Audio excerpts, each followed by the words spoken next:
Por que Deus não mata o demônio? Por que Deus não faz a gente parar de existir ao invés de nos deixar no inferno? Essas são perguntas feitas por ateus e que muito provavelmente poucos católicos sabem responder. O demônio está morto no sentido de estar separado de Deus. Na doutrina cristã, a nossa morte é separação. A primeira morte é a separação do corpo e da alma. E a segunda morte é a separação da pessoa e de Deus. Então, nesse caso, o demônio está morto, não porque Deus o matou, mas porque ele decidiu estar o mais distante possível de Deus. A segunda pergunta, em que o ateu pergunta assim: por que Deus não tira a nossa existência ao invés de nos deixar no inferno? Essa pergunta entra na possibilidade de não existência. Na verdade, os ateus querem saber por que Deus não tira a existência das pessoas e dos demônios ao invés de deixá-los no inferno. Deus é o sumo bem. O bem é aquilo que traz e mantém na existência. É aquilo que nos desenvolve para o que devemos ser. Então, por exemplo, o que o ser humano deve ser? O ser humano deve ser santo. Então, o bem real é tudo aquilo que nos leva para a santidade. Mas isso remete às menores coisas. Por exemplo, a pessoa, para ser santa, ela precisa estar viva e precisa comer. Então, comer faz bem para ela.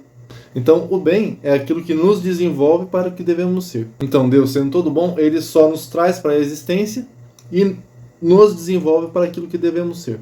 Mas nós sempre temos a possibilidade do mal, de desordenar o plano de Deus, de querer ser outra coisa, de querer agir diferente. E mesmo assim, Deus, sendo todo bom, só traz e mantém as coisas na existência, desenvolvendo elas para aquilo que elas devem ser. Ele não tira a existência. Porque tirar a existência é o contrário de você desenvolver as coisas para o que elas devem ser. Deus é todo poderoso e ele sabe de tudo. Então imagina que eu seja um pintor todo poderoso e que sabe de tudo. Por acaso eu faria um quadro que por alguma razão deveria ser destruído? Eu faria um quadro que me causaria arrependimento por alguma coisa que acontecesse com ele? Não, eu faria o melhor quadro de todos, que poderia passar por qualquer situação e mesmo assim não seria necessário destruir ele. Quando Deus nos fez, ele já sabia todas as situações pelas quais nós poderíamos passar, de forma que valesse a pena nos sustentar na realidade, mesmo diante das piores situações, mesmo que fôssemos para o inferno. Porque Deus é como um músico extremamente habilidoso. Por mais que tenham outros músicos tocando notas dissonantes, Deus consegue ainda assim, diante dessas notas dissonantes, diante dessas notas erradas, Deus consegue mudar a música e transformá-la numa música bonita. Então, por mais que nós optemos pelo mal, por mais que nós iremos para o inferno, Deus consegue ainda tirar um bem disso, né? Usando isso para salvar outras pessoas. Então Deus não tira a existência das pessoas que vão para o inferno, não tira a existência do demônio, porque Deus não desfaz algo que ele fez. Deus, por ser todo poderoso, saber de tudo e ser todo bom, ele não comete erros. Então ele não precisa desfazer uma coisa que ele fez. E Deus não desfaz uma coisa que ele fez porque ele é orgulhoso e não quer voltar atrás. Mas sim porque ele sabe de tudo, porque ele é todo poderoso e todo bom. Então é ilógico que ele faça algo que ele tenha que desfazer. Então quando ele cria uma criatura para a imortalidade, ele cria essa criatura já sabendo de todas as possibilidades pelas quais essa criatura pode passar. Ele cria ela de forma que, mesmo sabendo de tudo isso, ele ainda possa sustentar ela na realidade, não sendo necessário desfazer a sua existência. Ah, mas então, se eu só vou para o inferno porque eu fui feito para a imortalidade, eu preferia não ser feito para a imortalidade.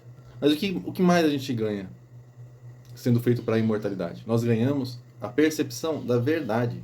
Porque quando a gente é feito para a imortalidade, a gente é feito para viver com o eterno. Certo? Para que nós possamos perceber o que é eterno. Então a gente consegue perceber coisas eternas, coisas que são independentes do tempo. E que coisa é independente do tempo? A verdade. Né? A verdade, ela é independente do tempo. Então, ao perceber a realidade, a gente consegue ter a razão e decidir o que a gente quer fazer a partir da nossa racionalidade. E aí a gente ganha o livre-arbítrio. Então, com a verdade, a gente ganha a liberdade. Com a liberdade, a gente ganha o amor. Porque a gente consegue decidir amar. Certo? Por que eu digo que a verdade ela é algo que independe do tempo? Porque eu estou gravando esse vídeo agora. Certo? E isso vai ser verdade para sempre. No dia 28 de outubro de 2024, Pedro gravou esse vídeo. vai acabar a Terra, vai acabar o universo, isso vai continuar sendo verdade. Isso não é uma construção social. Isso é uma verdade. Pedro fez isso. É uma verdade traduzida em palavras. Né? Pedro gravou um vídeo no dia 28/10/2024.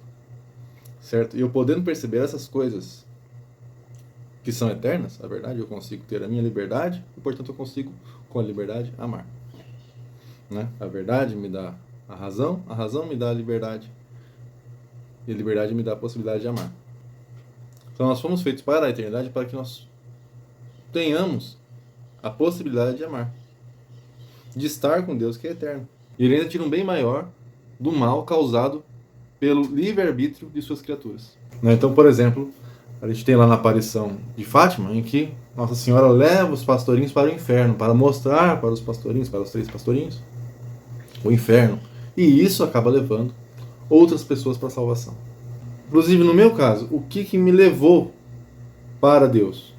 O que me levou para Deus foi eu olhar para a sociedade, foi eu olhar para mim mesmo e perceber qual é o resultado que a sociedade tem e que eu tive de me afastar de Deus. E aí eu comecei a pensar, poxa, eu acho que tem alguma coisa aí. Tudo aquilo que parece estar se afastando de Deus parece estar dando errado. Por isso, tudo aquilo que parece estar se afastando da igreja parece estar dando errado. Então, Deus usou dessa desgraça na sociedade, na minha vida, para me salvar e para salvar várias pessoas que estão percebendo isso. Milhares de pessoas. Então, se você está preocupado com o inferno, conheça os mandamentos. Conheça o que Deus pede. Faça uma boa confissão diante de um sacerdote com base nesses mandamentos. Reze diante das tentações. Reze agradecendo pelo que você tem. E reze pedindo pelo amor de Deus.